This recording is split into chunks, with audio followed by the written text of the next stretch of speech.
In my job, I spend a lot of time talking to coaches, helping them to talk to each other and the wider world.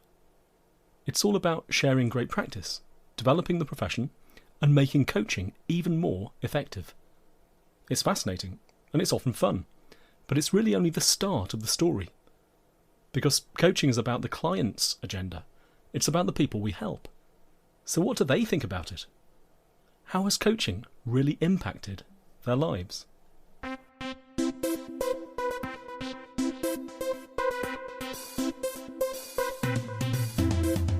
Hello, and a warm welcome to this podcast from Management Futures. I'm Hugh Reynolds, and I'm Head of Digital Learning. And if you're new to Management Futures and what we get up to, I'll just mention that our work is all about enabling leaders, teams, organisations and coaches, and that coaching is always at the very heart of what we do. My guest today is Dr. Peter Brown. Pete believes, just like we do here at Management Futures, that if you give people the time, space and expertise to grow, they will achieve amazing things. Now, Pete's got a fascinating career background in areas such as elite sport and optimising performance, where he's worked as a consultant in organisational development and people management. He's now Assistant Director of Organisational Development at a pretty huge NHS Wales organisation. That's the Aneurin Bevan University Health Board. And Pete started off by explaining to me how a health board in Wales can be 5 times bigger than a single NHS trust, such as I'm familiar with in England. Aneurin Bevan covers several hospitals, primary care services and community health work across the county of Gwent. So, with his big role in a big organisation and with big challenges, I wanted to find out about Pete and how, in his organisational context, he's putting coaching and his own coach skills training to work. Let's hear straight away from the man himself, Dr. Peter Brown.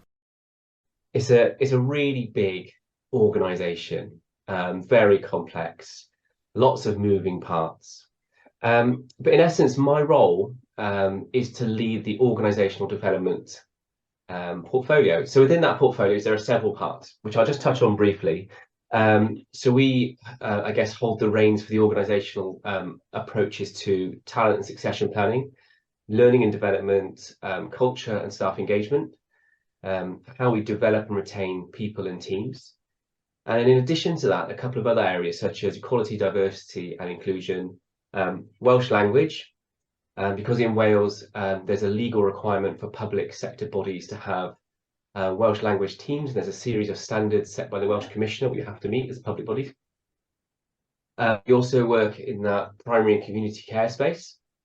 And lastly, we also do a lot of work building relationships with our trade union partners across the health board. So that is broadly the kind of area of work which I'm responsible for in the health board. And I know we're talking about your current setting today, but maybe give a little flavour of your journey to get there and maybe how coaching came into that journey as well. Yeah, certainly. So yeah, when I was 10 years old, growing up in Somerset, I don't think I said when I grow up I want to be an assistant director of organisational development. I was my initial training is in sports physiology. So I did a degree and a master's in Cardiff, and then a PhD in respiratory physiology, working with athletes and the military in Nottingham. And my first job was as a physiology consultant, working with the armed forces both here and in the Middle East. And then I went on to do a bit of work in a university in higher education. But probably my biggest piece of, I guess, my biggest career role that changed my direction of my career is I spent the best part of 10 years working with the English Institute of Sport, as it was called then, and working with high-performing teams in Team GB and Paralympics GB. During that time, I also set up a consultancy where I was working with the International Olympic Committee, with their people management function, and also the World Academy of Sport. So both of those actually just happen to be based in Lausanne in Switzerland. So, and really doing similar types of stuff, although primarily focused around learning and development, collaboration, how we create valuable decisions and problem solving through networks and complexity. And a large part of my role was understanding other people's perspectives. So it's all very well working with a performance director or a head of performance support, so the people that run these teams in sports, and very similar here in the NHS. But you really need to see things from their perspective. You need to understand their context, and you need to understand some of the things that are keeping them awake at night and why they're keeping them awake at night. And sometimes if those things are real, or whether they're perhaps a symptom of another issue that exists. And so for me, back in the start of 2020, which is when I began my formal coaching training with Management Futures, that was the real rationale for doing that. How do I help myself to understand better the needs of others so that I can serve them best, so we can address the problems that really matter to them? And yeah, so I started my training. It was up in, I remember it well, Nottingham. It was the January or February of 2020. That was the first half of the course. Mm-hmm. And the second half of the course was due to be slightly later, April, I think, of 2020. And of course, that massive thing called COVID pandemic kind of kicked in.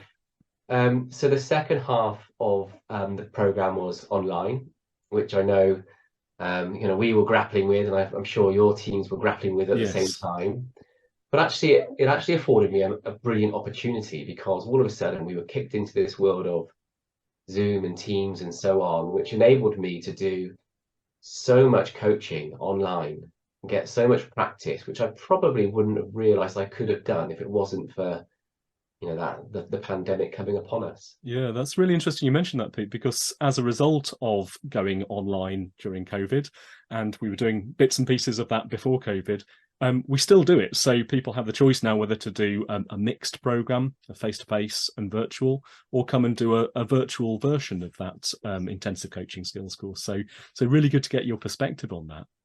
Jumping ahead to sort of now, or sort of fast forwarding to your setting and your work now, how is what you did back then through developing your coaching approach, how is that being used today?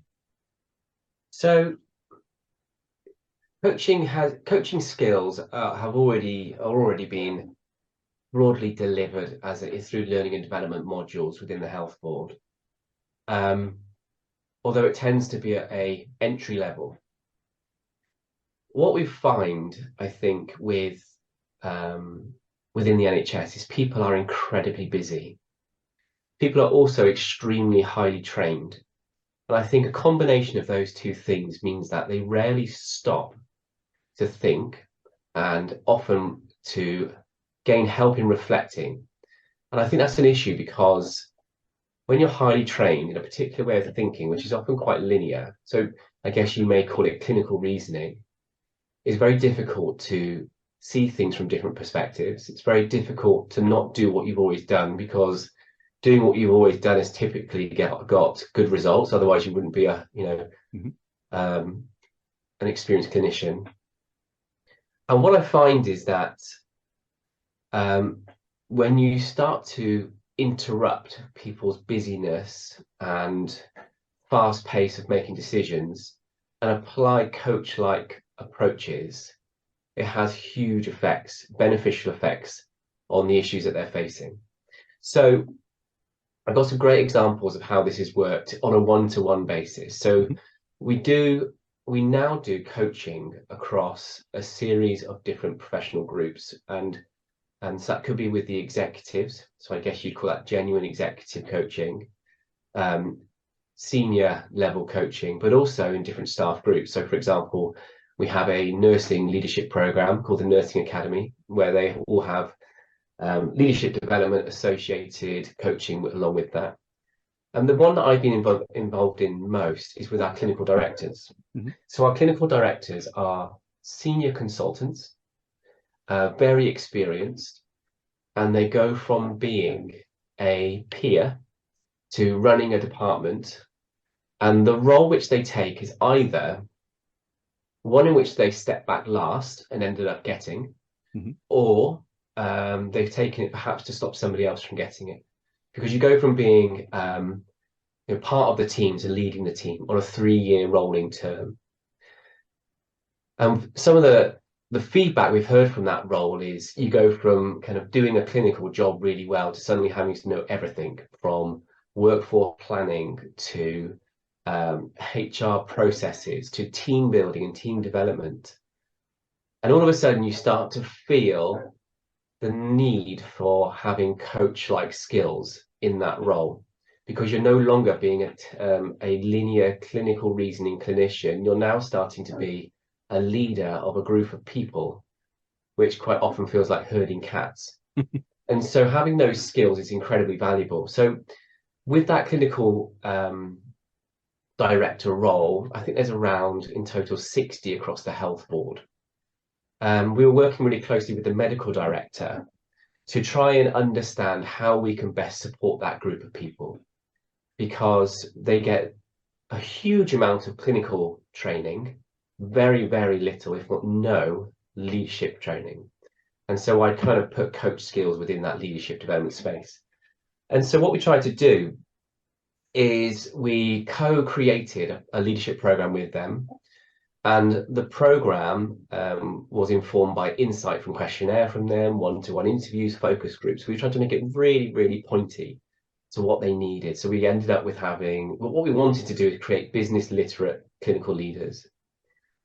And you could feel that shift away from a kind of the doing of the day job to having that word business literate, so they can create high performance. So there's a bit of a shift. And I guess that's part of my experience of going through sports, high performance sport, where everything is about performance impacting work. You know, how can we create change? If you're not creating change, what's the point? In the NHS, often it feels a bit like treading water, or perhaps just keeping your head above water is probably more like it. But anyway, the approach we take with those clinical directors is really important. So rather than trying to create an experience which is so incredibly, life-changing that they miraculously become coaches, we've dripped coach skills into everything that we've done across a 10-month program. So the program's called CDX. And in particular, we've asked them to create, every session that they do over the 10 months, some really, really small changes or shifts that they can make in their approach to working with others that will benefit themselves and the teams that they work with using coach skills. And we asked them to really try and identify what that looks like, try and define it. So it might be that someone wants to be more of a coach-like leader. So we say, well, what does that actually mean? What are the behaviors that you would need to demonstrate? Because it's really hard unless you go through an ILM course, for example, or something with Management Futures to become a coach. Yeah. And so for them, that means, well, I can just stay curious a little bit more. I'll ask 2 more open questions once somebody else has spoken. And we kind of steal some of the phrases from Michael Bungay-Stanier, that or question, that the and what else. And we ask people to keep saying and what else, because we know that people can say more than they can think. And so if you keep asking people can think more than what they can say. Okay. And you can always say more than you can write down. So whatever comes out of your mouth first is not the only thing you've got to say. And we know that the things you want to say are prompted by context, are prompted by others, by stories. And so by asking that question, and what else, it gets the next thing that's coming out on their mind, and then the next thing. And it's those types of small shifts have made quite large differences to the way in which these people are now running their teams. So whereas before it would be more of a command and control, do this, do that, you're now working over here, can we go and get that person treated? It's now a case of, okay, take a step back, and what do you think? And what else from your perspective? And what are the consequences might that have? So rather than perhaps go down the official, Kipper, Grow, Oscar, it's more a case of, how do we create people who can be that bit more coach-like, kind of contain themselves in their advice that a little bit longer, and ask those open questions a couple more times. Thanks, Pete. And you've given a really tangible example there of how small steps and small pieces of coach skills work can be really effective in that sort of environment. I'm really curious about the training, because you mentioned the ILM training, and the sort of formal qualifications that people and yourself and myself have been through. What does the training look like for the people involved in this sort of project? What would you be doing with those people in order to unleash this coaching approach? So we don't make a huge fuss about it, because I think once you start to give it a whole give it a name, give it this persona, it starts to become a bit of an industry. We rather frame it around how do you create high performing teams? And we know that there are several factors that create high performing teams. For example, the top three being have a super clear purpose, really clear goals, and really clear roles. Then if you look at some of the research around high performing teams from Google, like Project Aristotle, we know that psychological safety is probably the number one factor that differentiated the teams in that research. So how do you create psychological safety? You don't do it by being a dictator and having a draconian approach to leading teams. You do it by being coach-like. And so we try and frame it around real examples of them working with their teams and what the evidence base says of how you get the best out of others. And that's by using coaching-like approaches. And so we try and frame it around the reality of their context. Because what we find, if you try and do something which is a bit too nebulous, or something which is a bit too disconnected from the reality of what they're doing right now, which sometimes is right. For example, we'll spend some time discovering personal values or professional values. But because they are so ingrained in the doing, and they are so incredibly busy, and their backlogs are so high, and their staff shortages are so great, it needs to be incredibly real right now. And if we take that approach and give them the skills to unlock what that could mean right now, that's what makes the difference for us here. Hi, how are you finding the conversation? You're listening to a podcast from Management Futures. I'm Hugh Reynolds, and my conversational partner today is Dr. Peter Brown, who leads vital work in organisational development for the Aneurin Bevan University Health Board. Pete and I are in the middle of exploring how he works to introduce coaching skills more broadly to his colleagues. Now, some of those people will go on to study for a formal coaching qualification, but many won't. So one of Pete's approaches is giving people a very simple framework for conversations, a framework that feels natural to them in their own context. I hope you enjoy the rest of our chat, and thanks for listening in. I think one of the downsides of the qualifications is it presents it as a very linear model. You do each step of the whatever particular acronym that you're using. And I remember the first time you kind of step out and work with a client, and you go, they haven't even got a clue what they're trying to achieve. They just want to achieve something. They don't quite know what it is, and think, well, hang on a minute, I'm nowhere near. I've spent 3 sessions just trying to figure out what the goal is. So I think there are times when there is a real need to follow a structured process, because I think it really helps somebody else. I think also at times it can just be a 2-minute conversation in the corridor where you just put the onus back on somebody else just to think a bit harder, and all of a sudden they have that light bulb moment. And I think as coaches, we've all seen that when you see somebody who's talking, you throw a really, what you feel like is an obvious question out there, open question, and they just stop. And they kind of look up and think, oh yeah, I thought about that one. Yeah. And so I think it happens in both ways. The example I gave is one where it was more formal, an hour conversation deliberately struck by me. But there are other times when I've experienced it where someone's just asked a couple of really simple open questions, and you've kind of gone, oh yeah, I thought about that. I think it's incredibly difficult when you're busy to coach yourself. Yeah, we do sometimes talk about DIY coaching, and we've run sessions on it, but that's the question. Can you do it effectively? Just coming to the end of our time together, Pete, I'm so grateful for your insights here. I just wonder what's next for you and your organisation. Things aren't getting simpler, life isn't getting any less complex, but what is the next thing for you and your coaching, or your organisation and its use of coaching, perhaps? Yeah, so I guess there's kind of 3 there. So me personally, I've got a series of clients that I work with out of health, for a range of different industries, sports, entrepreneurs in business, finance. And the thing that connects me to all of them is about people. I do believe that you can coach anyone about anything. You don't need to be a subject matter expert. I think there are times when a bit of nuance is really useful, actually, just to generate that credibility. I found particularly in health, a lot of very senior people who are highly trained in a clinical area typically will trust the sort of feedback of somebody else that's more senior than them. That does happen from time to time. But I also think that when you're experienced in coaching, they tend to respect the fact that you're experienced in coaching, and that's your technical expertise. So I will continue to work with people and enjoy doing that as well. I think within our health board, so within Aneurin and Bevan, we're in a transition phase. So we're still thinking about coming out of COVID. I mean, COVID officially has ended in terms of NHS health, officially according to funding streams. But it's still an issue. There are still patients that have to be isolated, which then takes up entire wards. There are still programs which are continuing that were once funded by COVID money, that the money has been withdrawn but still exists. So pressure is still incredibly high. We're seeing the pressure around our health board, around our systems services now, which is equal to winter. And this is supposed to be the time when we take our foot off the gas a little bit.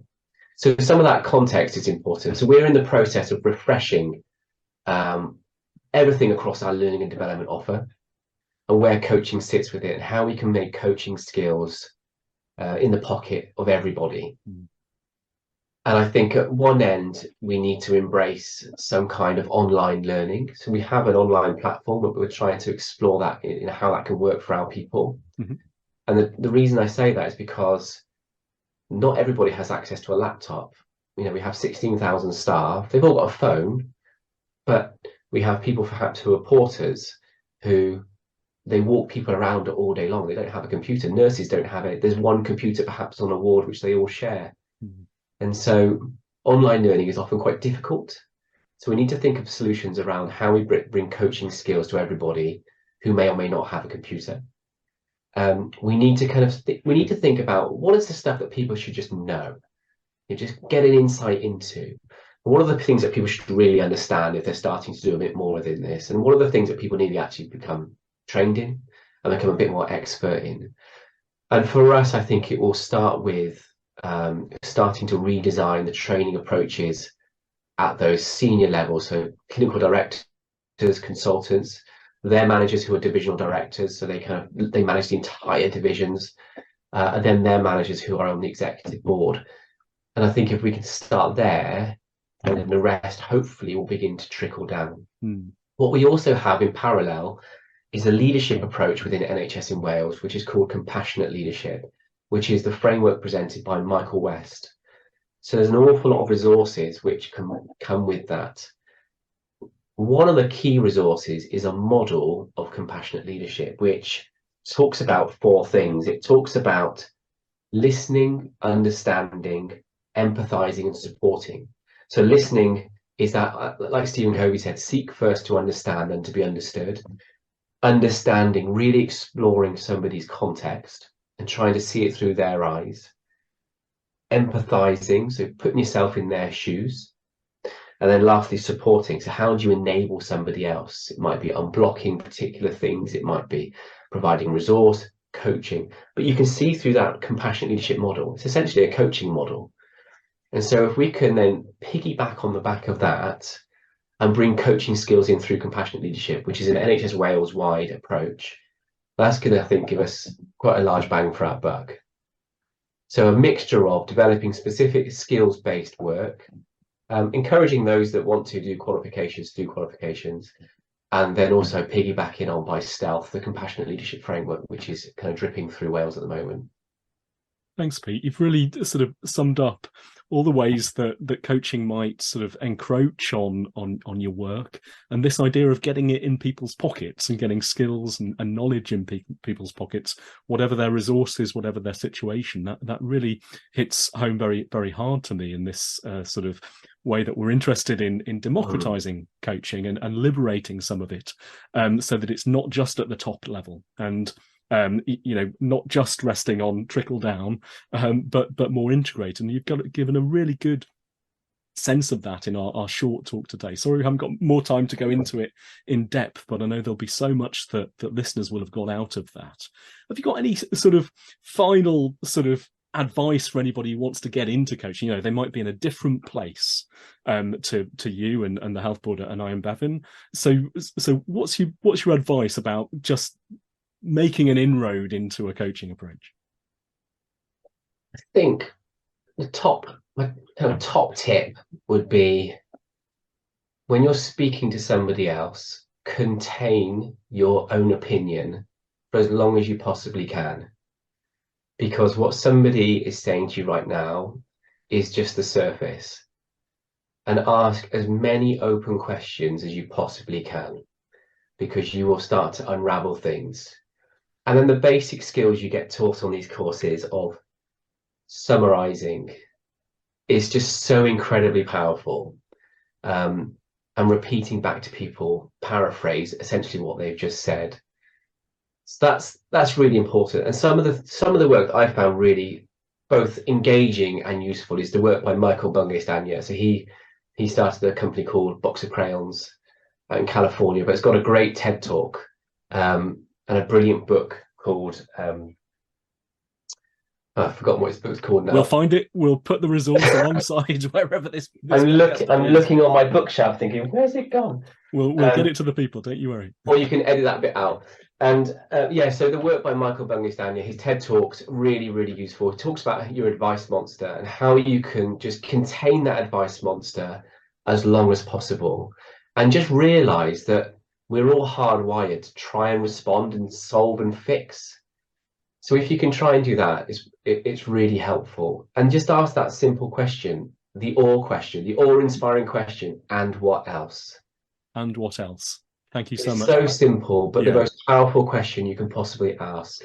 Absolutely, Pete.